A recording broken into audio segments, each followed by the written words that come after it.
Good morning. A word of hope here. Just wanted to share a little devotional with you this morning that I was reading.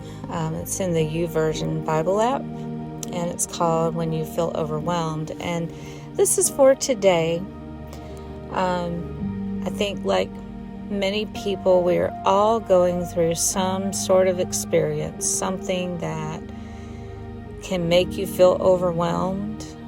But sometimes our outlook, our mindset can make things even worse or appear worse than what they actually are. And so today's devotional is called Rest. So today I want to go to the story of Elijah in 1 Kings 19, verses 5 through 6.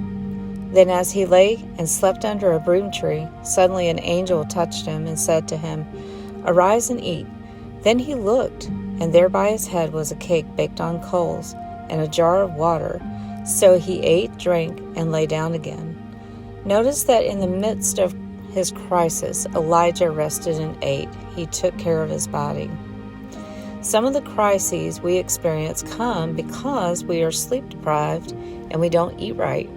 And you know what? Your body, your soul, and your spirit are all tied together. And what you do to one affects the other two. It affects the whole. We are intricately woven together, and the wisest thing you can do when you get into a crisis is just give your body a rest, because it affects every other part of your life. And that's true. It affects our mindset.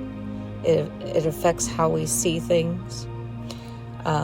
It affects our gratitude, our thankfulness.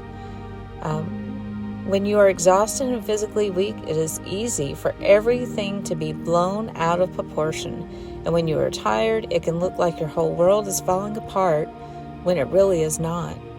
It's like Mark Twain said, "I am an old man and have known a great many troubles, but most of them never happened." You and I do need to rest. If you are in the midst of a storm today, make sure not to neglect the rest you need.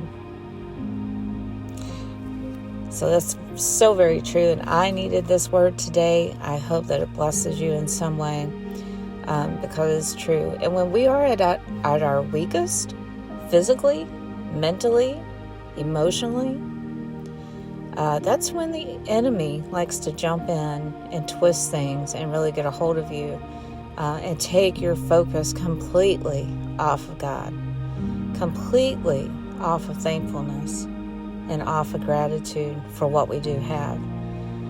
And one of the things I've started doing each morning is, as soon as I wake up, is start thanking God. I have a roof over my head. Circumstances may not be perfect, but I'm not on the street. I'm not, I'm not having to walk to work. And if you have to park miles or, a long way from your workplace, hey, I've got 2 legs at work. I can walk there. I mean, there are so many things. We have to learn to really focus on the little things to be grateful for. Because it's not all about the big, the spectacular, the wonderful, the magical feeling. We really have to focus on the little things, the everyday things, and not allow our minds to blow things out of proportion or make them worse than they are. So guard your heart today. Love you guys. Hope you have a blessed day today.